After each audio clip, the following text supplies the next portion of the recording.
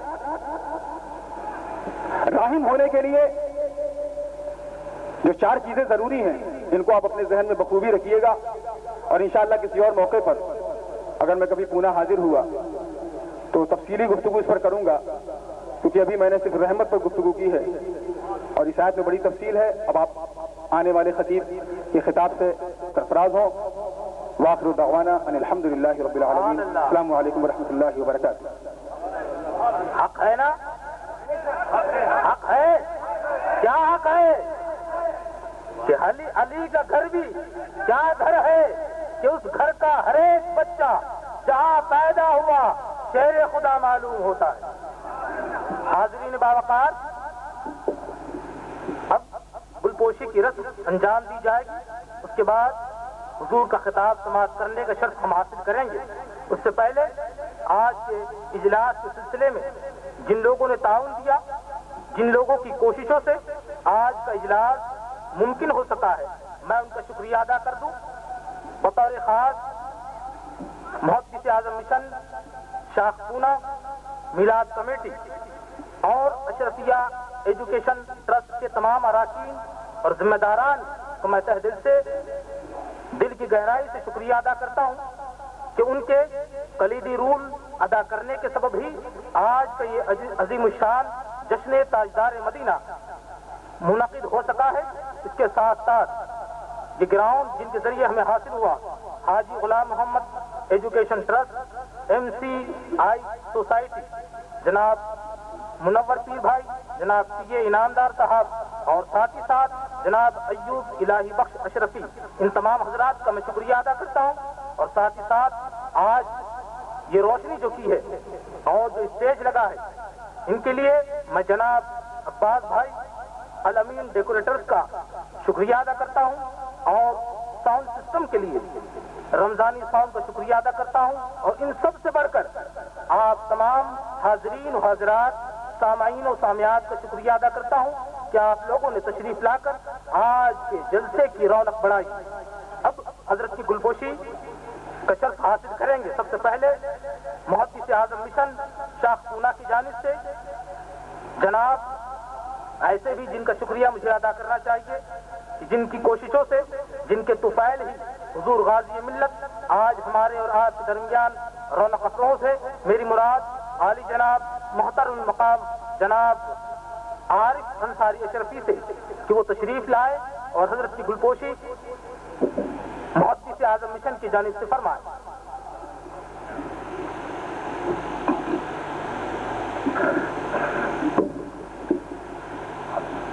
نعرہ تکبیر، نعرہ رسالت،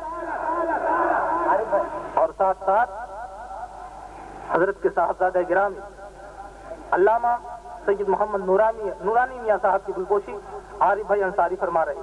اب میں جناب حاجی چراغ الدین صاحب اشرفی سے گزارش کرتا ہوں کہ میلاد کمیٹی کی جانب سے گلپوشی کا شرف حاصل کرے۔ ساتھ ہی ساتھ جناب Haji Nazir Ruby Tours and Travels کے مالک اور میلاد کمیٹی کے نائب صدر، ان سے گزارش کرتا ہوں کہ وہ تشریف لائے، حضرت کی گلپوشی فرمائے۔ دعوت اسلامی شاخ پونا کی جانب سے جناب حافظ عرفان صاحب تشریف لا رہے ہیں، وہ حضرت کی گلپوشی فرمائیں گے۔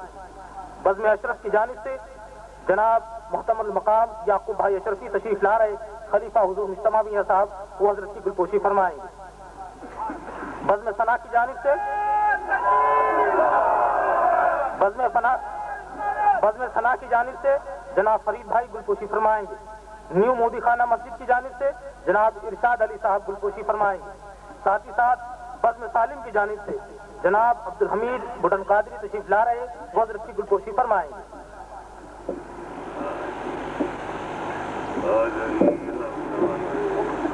آج کا یہ گنبد خضرا کا خوبصورت ڈیکوریشن جنہوں نے کیا ہے، میری مراد جناب حاجی عبدالرزاق اشرفی سے ہے، تو ان کا بھی میں شکریہ ادا کرتا ہوں کہ انہوں نے اسٹیج کی رونق بڑھائی ہے۔ جناب حاجی عبدالرزاق اشرفی۔ دارالعلوم سید جمال کی جانب سے الحاج حاجی حسن صاحب قریشی قادری حضرت کی گلپوشی فرمائیں گے۔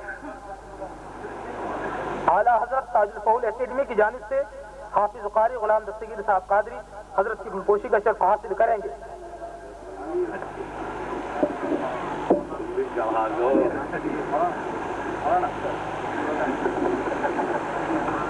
جناب عبدالرزاق اشرف صاحب حضرت کی گلپوشی فرما رہے ہیں۔ اللہم صلی علی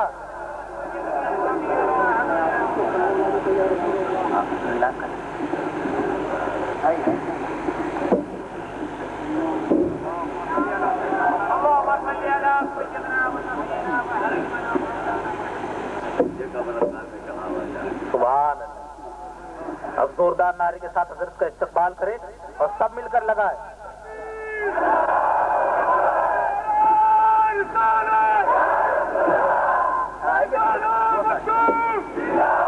نعرہ تکبیر، نعرہ رسالت، نعرہ رسالت، غازی ملت، غازی ملت، شہزادہ مخدوم سمنا، شہزادہ مخدوم سمنا، نعرہ تکبیر، نعرہ رسالت۔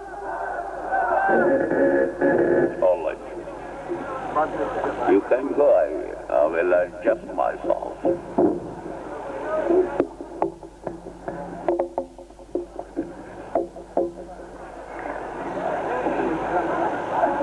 Alhamdulillah. Alhamdulillahi Rabbil Alameen. والصلاة والسلام على سيدنا ومولانا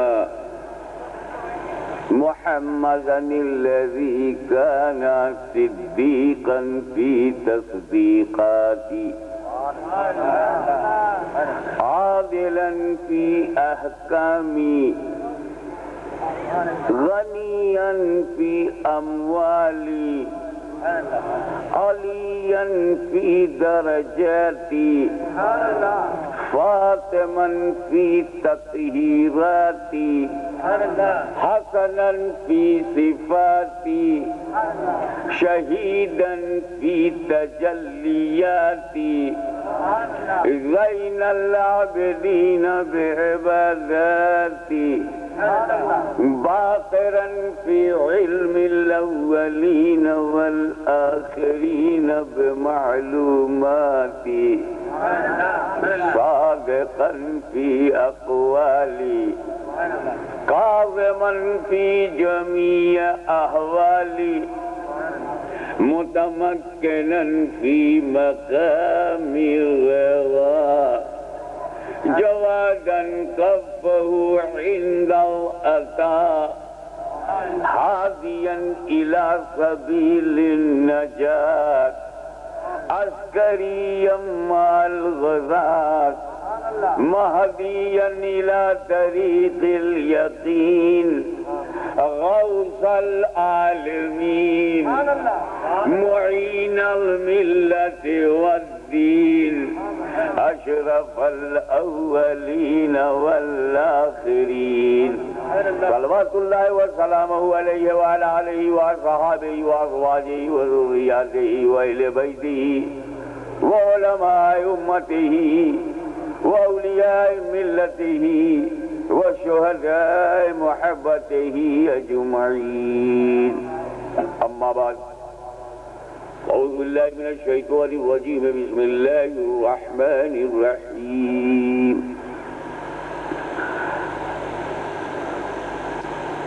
إني جاعل في الأرض خليفة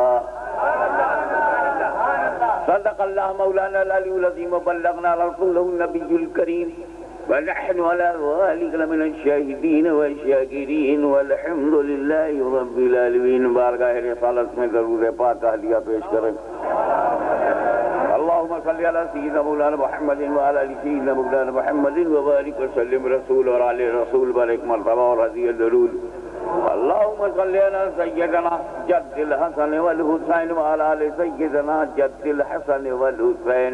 نبی اور آل نبی پر ایک مرتبہ اور بآواز بلند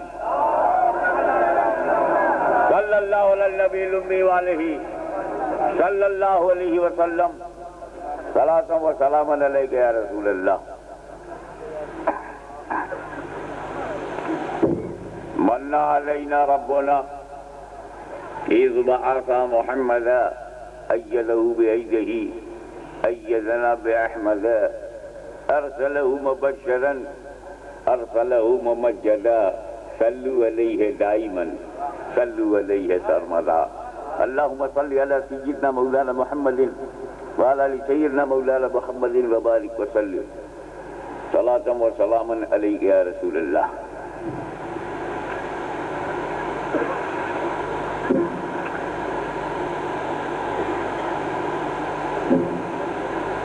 یہ پونا شہر ہے.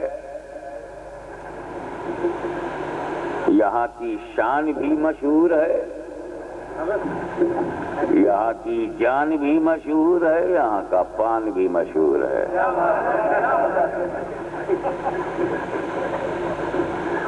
غوث العالم محبوب یزدانی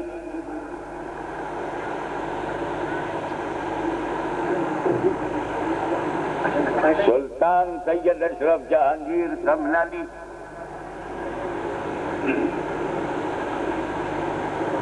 کی راجدھانی ہے. ان کے خلیفہ اجل کا مسکن ہے.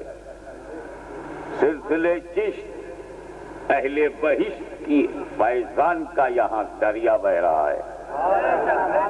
یہاں وہی بن گیا راجہ جس نے چن لیا خواجہ.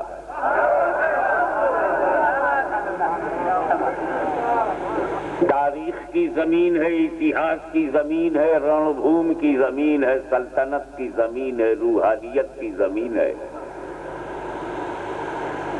اور یہاں پر حضور محدث اعظم ہند کی خطابت کی گونج تھی. وہ میرے باپ. ابھی آپ نے حافظ قاری مولانا نورانی کی تقریر سنی, میں ان کا باپ.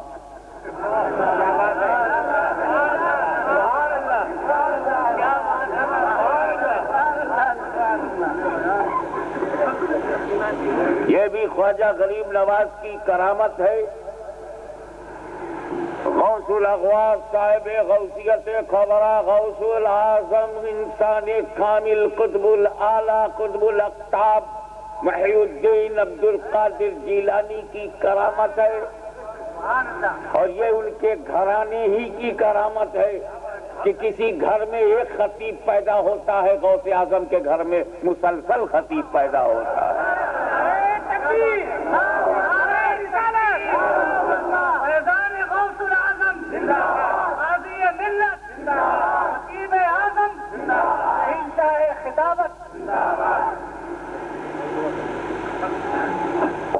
میں کسی عام کا بلایا ہوا نہیں ہوں جو آج آ گیا ہوں، عارف نے بلایا.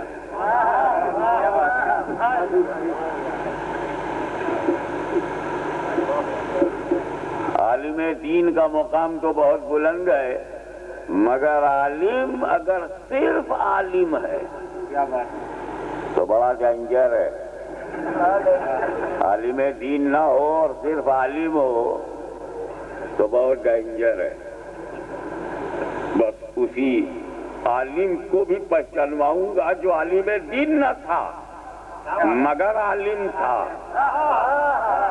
وہ عالم دین نہ تھا، عالم دین کا احترام تو واجب ہے، فرض ہے.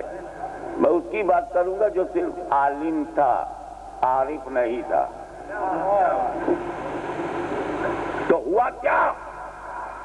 رب نے کہا انی جاعل فی الارض خلیفہ، میں آدم کو زمین پر خلیفہ بنانے والا ہوں. انی جاعل، آئی ایم کریٹر. اللہ تعالیٰ stated in holy Quran I am creator. There is no question of doubt. جب رچیتا ہی کہہ رہا ہے کہ میں نے رچنا کی ہے تو رچناؤں کو مان لینا چاہیے.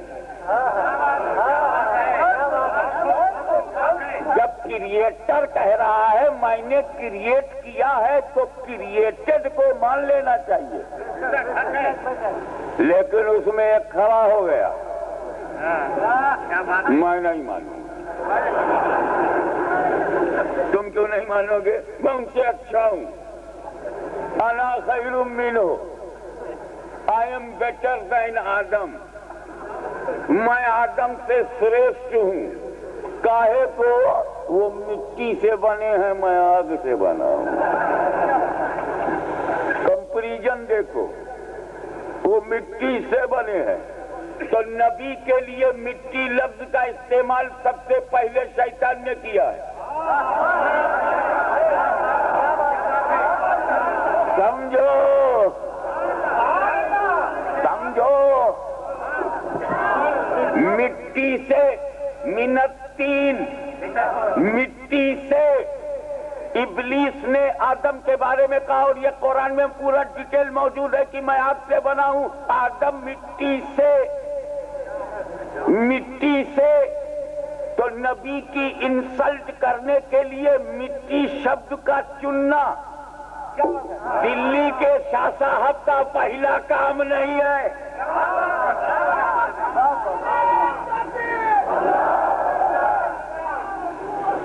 دلی کے شاہ صاحب کی پہلی کوشش نہیں ہے.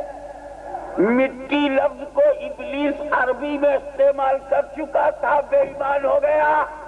انہوں نے اردو میں اس کا استعمال کیا کہ میں مر کر مٹی میں ملنے والا ہوں. رسول مر کر مٹی میں ملنے والے. تو مٹی کا استعمال جب ہندوستان میں ہوا، آسمان پر ہوا، تو خدا نے استعمال کرنے والے کو مردود کر دیا. حق نے مردود کر دیا. اور جب ہندوستان میں یہی لفظ استعمال ہوا تو علامہ فضل حق نے اسے مردود کر دیا.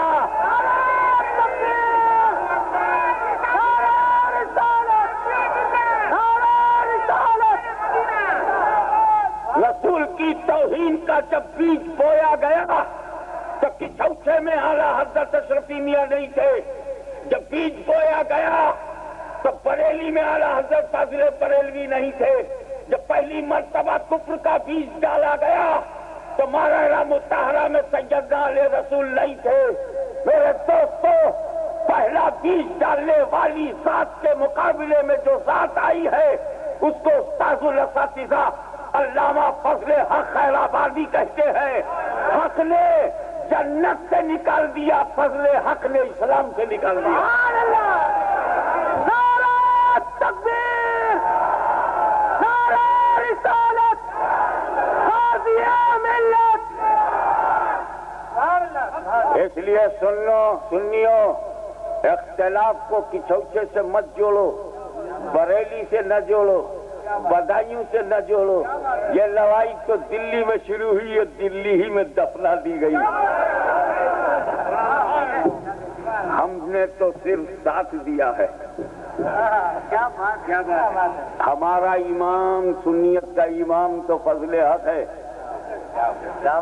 فضل حق ہے، فضل حق ہے، اور اس کے داہنے بازو کا نام فضل رسول ہے.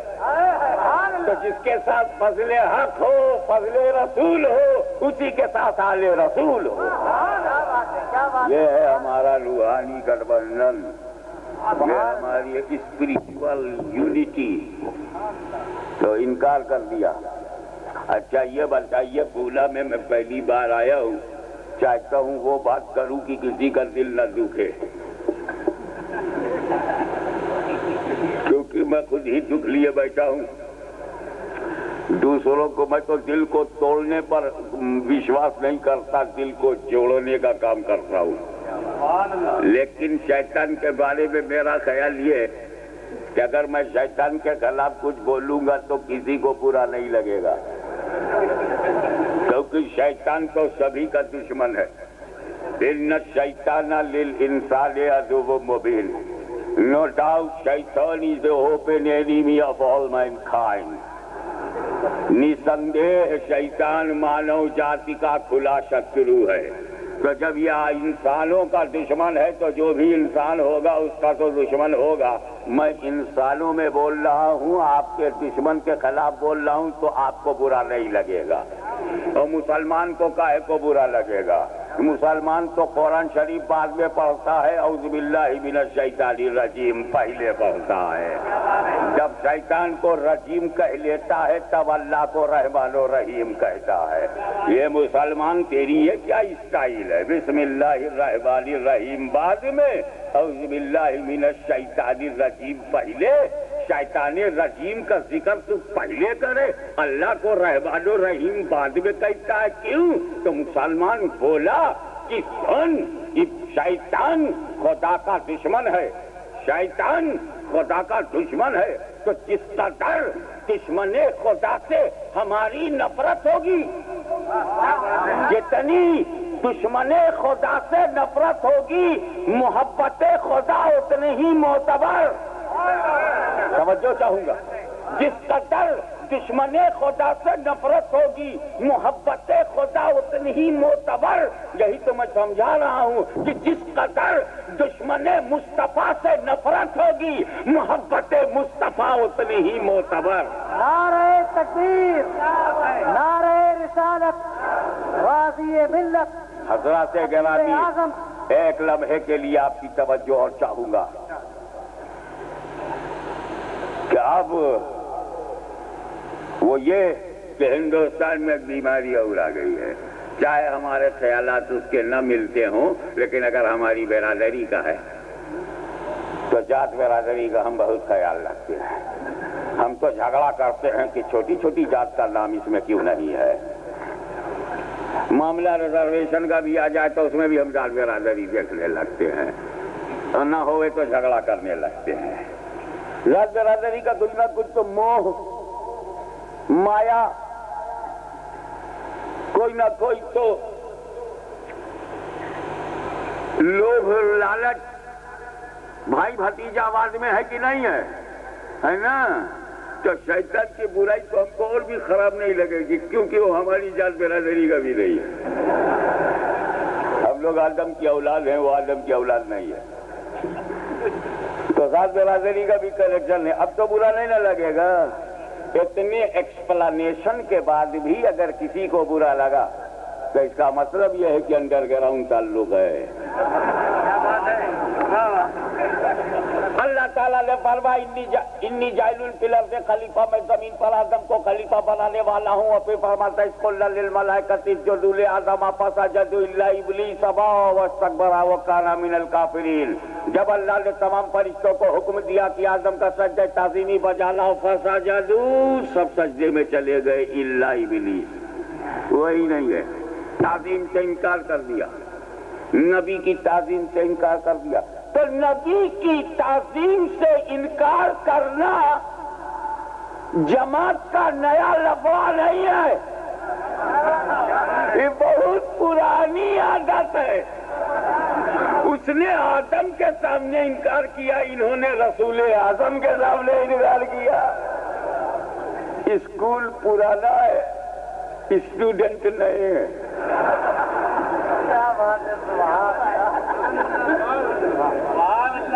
استاد نے پہلے انکار کیا ہے، شاگردوں نے بعد میں، مگر دونوں کے انکار میں فرق ہے. استاد جھکنے کو تیار نہیں، شاگرد اٹھنے کو تیار نہیں.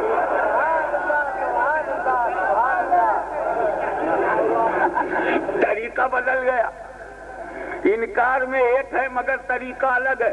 اللہ نے اس سے کہا جھک جاؤ تو جھکتا نہیں، ہم نے کہا اٹھ جاؤ تو اٹھتا نہیں. طریقہ بدل گیا مگر طریقہ بدلنے سے دفعہ نہیں بدلتی. طریقہ بدلنے سے دفعہ نہیں بدلتی. اگر اللہ نہ کرے کوئی کسی کو مارے، ہمارے دیش میں شانتی ہو، امن ہو، سکون ہو، میری دعا ہے، میری چاہت ہے، میرا میسج ہے، میرا پیغام ہے. لیکن اگر کوئی بدقسمتی سے کسی کو مار دے گا، قتل کر دے گا، تو انڈین پینل کوڈ میں اسے 302 کہتے ہیں. 315 سے مارو تو 302 ہے، 12 بور سے مارو تو 302 ہے، 303 سے مارو تو 302 ہے، ریوالور سے مارو تو 302 ہے، پسٹل سے مارو تو 302 ہے، کرولی سے مارو تو 302 ہے، چاقو سے مارو تو 302 ہے، پٹک کے گردن دبا کے مارو تو 302 ہے. طریقہ بدلنے سے دفعہ نہیں بدلتی.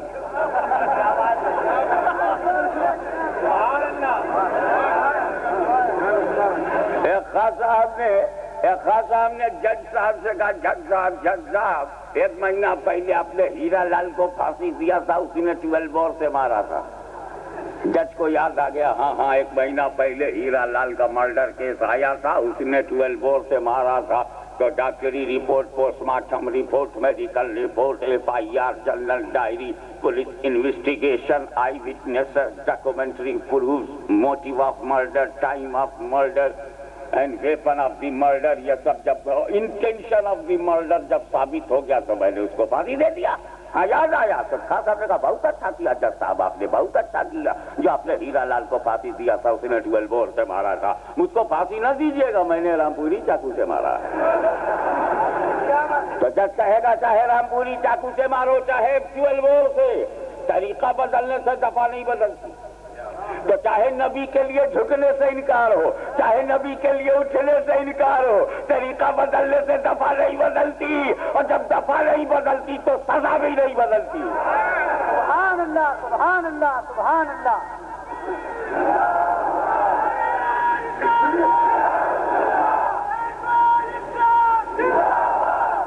ایک بات اور عرض کروں گا، وہ کوئی ایسا ویسا نہیں تھا، بہت بمبئی کی بولی میں بہت دھانسو تھا، بہت ویلو تھی، بہت بڑا اسکالر تھا.